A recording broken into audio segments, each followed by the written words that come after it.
Hey everybody, today I'm going to be doing a book review, and before I get into that, I just want to say, please excuse the no makeup and hair in a bun and weird voice.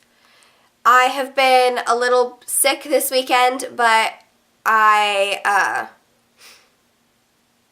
feel a little bit better right now, so I was like, okay, I want to film a video, but when you're sick, the last thing you want to do is, well, for me at least, is put on makeup, and I don't want to do it. So, yes, I am going to be doing a book review on the book Sleepless, and I showed this in my last book haul, which I will link down below so that you guys can see all of the books that I bought and possibly will be doing a book review on in the future sometime after I read all of them. But yeah, so it is by Thomas, oh gosh, I have no clue how to say that. Fahy, I'm not sure, but yeah, so this is just what the cover looks like. It's called Sleepless, and yes, it's a super, super short book. It has 209 pages in it, and I'll just kind of show you the size of the words. So it's really not that bad at all. It only took me a few days to read this,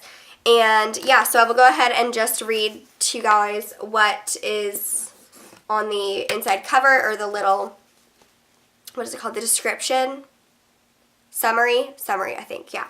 Okay, so it says, Emma Montgomery has been having gruesome nightmares. Even worse, when she wakes up, she isn't where she was when she fell asleep.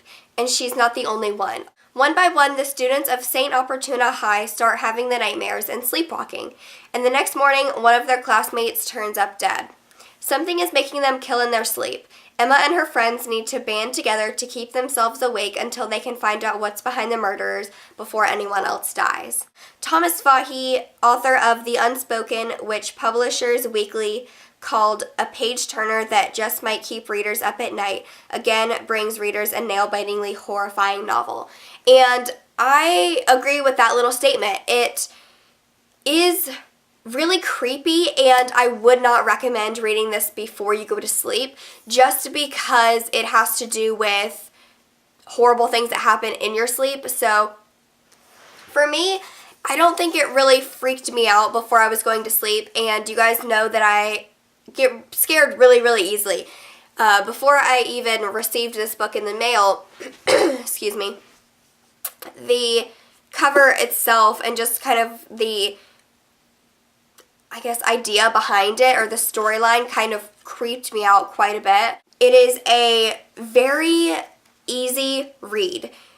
It basically jumps right into the storyline. There's nothing really boring at the beginning. It just draws you in immediately, and I love books that do that. I don't want to be reading a few chapters in and have it just be descriptions of boring things that I really don't care about. I want to get into the action and the mystery of it, because this is a very mysterious, creepy book. And yeah, so basically it's this group of teenagers, and they live in, I'm not exactly sure where they live actually. It was kind of unknown for me throughout the whole entire novel, but they go on this trip to New Orleans for kind of like a volunteer type project, and they are going to go build houses for people who have been affected by the hurricane there. And so they go, and then something creepy starts happening where one of the girls sleepwalks and kills someone in their sleep. And one by one, they each kind of start to notice that they've been sleepwalking, or there are parts of their life or their night life that they just don't remember. It's just completely out of their brain. And they are in this like art group, it's like outside of school, but it's with a teacher, and there's a group of them, and they're all the kids that went on this trip to New Orleans. And it's like an art group. They look at different pieces of art, and they start talking once they're in the art group and stuff, and they, like, the art pieces that they're looking at are very gruesome, and they're very just creepy and weird, and they start to realize that they are each having these nightmares and weird things are happening, and they kind of, I wouldn't necessarily call them psychic, but like when they see the pictures, the art pictures, they automatically relate it to a nightmare or a dream that they have had. And it's usually a dream of them killing someone or hurting someone or seeing blood or seeing someone die.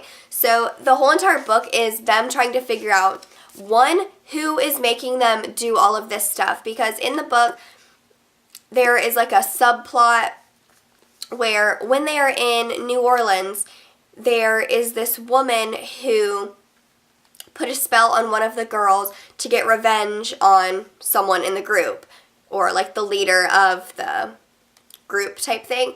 And so they're thinking, okay, there has to be someone who has put a curse on us for some reason, but they don't know who it is. They don't know why they would put a curse on them, and they don't know why they're killing people. So there are a few murders, but it's not like intentional. Like they are like subconsciously doing these things. And the ending is so twisted. Like the person who is doing it is someone I never would have expected to do it, because they aren't really talked about a lot in the book, but it's very, very, very interesting. And it's a very short read as well. You just kind of get through it and then you're done with it. And it's really, really, really interesting. I would definitely recommend it if you are into mysteries or just creepy things. Yeah, it's really, really good. And there's a little bit of like a love story type thing along with it, like most books have. But yes, so I hope you all enjoyed this quick little video about this book, Sleepless. Tell me any books that you would recommend in a comment below, and make sure to look out for any other book videos that I will be doing shortly, or in the future, I guess. So yeah, I hope you all enjoyed. Make sure to subscribe, and I will see you all in my next video. Bye, everyone.